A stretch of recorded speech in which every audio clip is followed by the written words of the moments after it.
Sortie aussi pour les journées du patrimoine, ce sera ce week-end. Le musée Médard à Lunel propose spectacles et animations autour de son exposition sur le sel.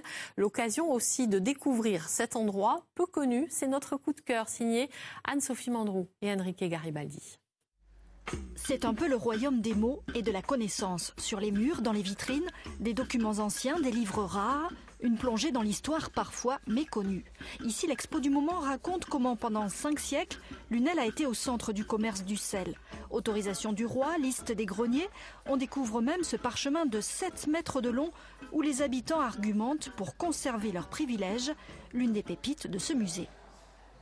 Nous conservons les archives depuis le Moyen-Âge, donc nous avons des documents vraiment exceptionnels d'un point de vue historique pour la ville. Et puis pour le fonds Médard, nous avons des petits trésors que Louis Médard a collectionnés, et notamment des ouvrages uniques comme les manuscrits du Moyen-Âge ou encore la collection sur les oiseaux de Buffon. Attention, objet unique ou presque. 3 exemplaires au monde de cette collection du naturaliste Buffon qui recense au XVIIIe les oiseaux du monde. Illustration peinte à la main, une série de livres qui ornent la bibliothèque de Louis Médard. Mais qui était donc Louis Médard? Eh bien en fait un riche marchand de tissus du XIXe siècle qui a légué près de 5000 ouvrages d'exception à sa ville natale, Lunel. Et la soif de ce collectionneur est sans limite. Manuscrits du Moyen-Âge, encyclopédies, romans, mais aussi quelques ouvrages, disons, plus subversifs. Ici, Louis Médard avait caché une partie de sa collection, ce qu'il appelait le petit catalogue. C'était des ouvrages qui avaient été censurés au cours des siècles et qui concernaient la religion, l'amour. Là, par exemple, les contes de Jean de La Fontaine, beaucoup plus épicés que ces célèbres fables, bref, des écrits qui ne sont pas franchement pour les enfants.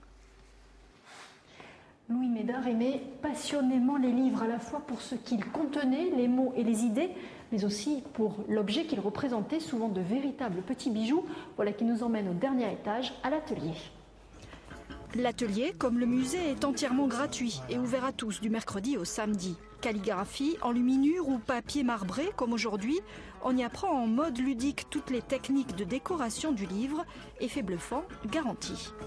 Vraiment, j'ai découvert quelque chose parce que les papiers marbrés, on les voit toujours dans les beaux livres, ce sont toujours les reliures et tout, et je pensais que c'était quelque chose qui était très très compliqué à faire. C'est un objet d'art et c'est un objet toujours actuel. C'est pas quelque chose de poussiéreux qu'on trouve au fond d'une bibliothèque, c'est quelque chose qui continue à vivre.